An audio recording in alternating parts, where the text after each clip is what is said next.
Points में हो सकती है वैल्यू ये ओवरहेड की? पॉइंट्स में बिल्कुल हो सकता है कि 11.2%, 10%।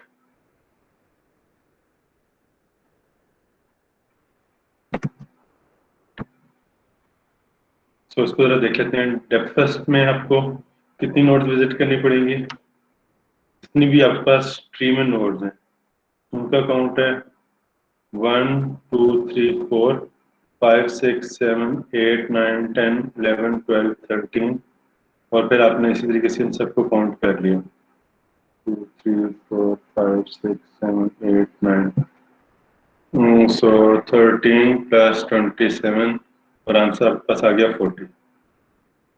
अब जब आप आइटरेटिव डीपनिंग की बात कर रहे हैं तो अब आपको ये तो पता है कि इस लेवल पे कितनी नोड्स हैं। पहले लेवल पे 1, उससे नेक्स्ट लेवल पे 3, उससे नेक्स्ट लेवल पे 9, उससे नेक्स्ट लेवल पे 27 नोड्स हैं।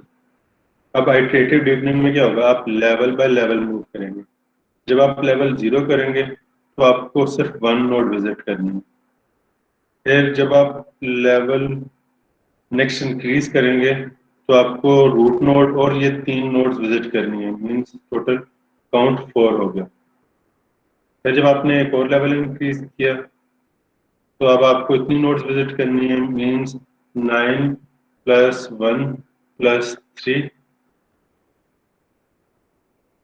13। और जब आपने ये कंप्लीट विजिट किया तो आपको total number of node visit करनी है 40। सो आइटरेटिव डीपनिंग में आपके पास जो टोटल नंबर ऑफ नोड्स आ जाएंगी आप इन सबको ऐड कर लीजिए, 40 13 53 और आपके पास ये आंसर आ जाएगा 58। जी यहाँ तक कोई कंफ्यूजन?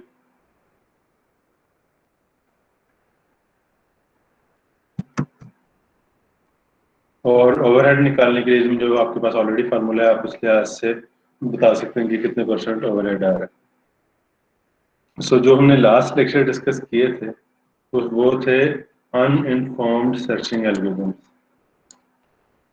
और आज जो हमने डिस्कशन स्टार्ट करनी है वो है इनफॉर्म्ड सर्चिंग एल्गोरिथम्स पे।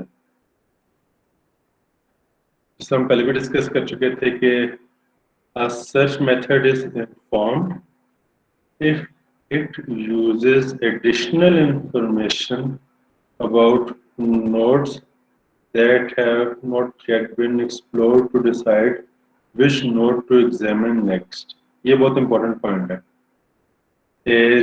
जब हम डेप्थ फर्स्ट और ब्रेडथ फर्स्ट आइटरेटिव डीपनिंग की बात कर रहे थे, और अगर आप करंटली इस पॉइंट पे हैं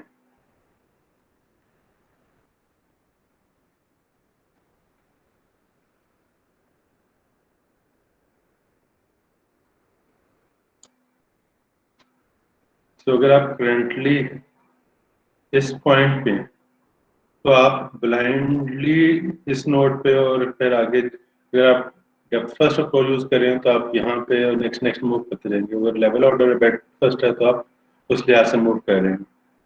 आपके पास कोई ऐसा मैकेनिज्म नहीं है कि आप कोई डिसीजन मेकिंग कर सकें कि ये ये 3 चॉइसेस हैं, कुछ आपके पास एडिशनल इन्फॉर्मेशन आ जाए और आप उस एडिशनल इन्फॉर्मेशन की बेस पे आप कहें कि नहीं सबसे जो मिडिल वाला बात है उसको सिलेक्ट करना बेहतर है। तो ये देखिएगा दोबारा से, a search method is informed if it uses additional information about nodes that have not yet been explored to decide which node to examine next। और अगर हमारे पास सर्च मेथड इन्फॉर्म नहीं है तो इट मीन वो अनइन्फॉर्म्ड या blind है, जिसकी एग्जांपल हम डिस्कस कर चुके थे। अब हम करते हैं हम इन्फॉर्म्ड सर्चिंग एल्गोरिथम के लिए कुछ एवेल्युएशन फंक्शन या हेरिस्टिक फंक्शन यूज करते हैं। हेरिस्टिक फंक्शन क्या है, वो आपको हिंट देता है कि अगर आपके पास मल्टीपल ऑप्शंस हैं आगे मूव करने की, तो आप उसमें से कोई एक सिलेक्ट कर सकें जो सबसे बेहतर हो। तो एवेल्यूएशन फंक्शन या ह्यूरिस्टिक एवेल्यूएशन फंक्शन, जो भी आपके पास पॉसिबल चॉइसेस अवेलेबल हैं, उनके लिहाज से आपको बेस्ट सूटेबल पाथ रिटर्न करता है। अब ये डिपेंड करता है कि आपने ह्यूरिस्टिक फंक्शन कितना बेहतर लिखा हुआ है। अगर ह्यूरिस्टिक फंक्शन अच्छा नहीं है तो वो पुअर रिजल्ट देगा। अगर ह्यूरिस्टिक फंक्शन पुअर है तो वो अच्छे रिजल्ट्स नहीं दे रहा होगा। So a heuristic function is a function that when applied to a node gives a value that represents a good estimate of the distance of the node from the goal। आगे वाले points और ज्यादा clear हो जाएगा। If for two nodes m and n, a heuristic function f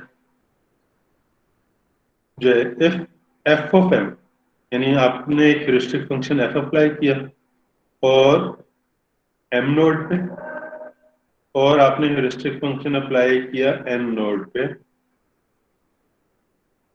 और m की value less आ रही है n से। लेट्स से heuristic function था डिस्टेंस फ्रॉम गोल नोड। ये एक ह्यूरिस्टिक फंक्शन था कि आप उसको दो नोड्स पास करते थे और आपको वो पता बता देता था कि गोल नोड से इस नोड का क्या डिस्टेंस है और इस नोड का डिस्टेंस क्या है। अब m का गोल नोड से डिस्टेंस 10 है, n का गोल नोड से डिस्टेंस 15 है, तो आपने ये ह्यूरिस्टिक फंक्शन अप्लाई किया f ऑफ m पे, तो उसने रिटर्न कर दिया 10, और आपने ह्यूरिस्टिक फंक्शन अप्लाई किया f ऑफ n पे, तो उसने रिटर्न कर दिया 15। तो हमारा जो ह्यूरिस्टिक फंक्शन था वो डिस्टेंस फ्रॉम गोल नोड बता रहा था। यहाँ पे 10 आ रहा है, इधर 15 आ रहा है। Then it is should be the case that m is more likely to be an optimal path to the goal node than n। और आप गोल तक पहुंचना चाह रहे हैं और आपके पास दो चॉइसेस थी, that is m and n, और आपने ये डिसाइड करना था कि आप m पे जाएं या n पे जाएं। और आपके पास अगर ह्यूरिस्टिक फंक्शन है जो कि उन नोड्स पे अप्लाई करके आपको एक वैल्यू रिटर्न कर रहा है और बता रहा है कि m नोड का डिस्टेंस 10 है गोल नोड से, n का डिस्टेंस 15 है, तो अब अगर m की वैल्यू लेस आ रही है n से, इट मींस के m जो है वो most likely optimal path return कर सकते हैं, और अगर आप m को फॉलो करें तो चांसेस हैं कि आप जल्दी गोल तक पहुंच जाएं। In other words, lower the heuristic value of a node, the more likely it is that it is on an optimal path। Again likely है, 100% श्योरिटी नहीं है। आगे हम एल्गोरिथम देखेंगे जहाँ पे हम 100% श्योरिटी इस चीज को इंश्योर करेंगे कि आपको जो पाथ मिल रहा हो ऑप्टिमल हो, लेकिन यहाँ पे चांसेस हैं कि जो आपके पास जो पाथ हो वो ऑप्टिमल है। जी, यहाँ तक कोई कंफ्यूजन?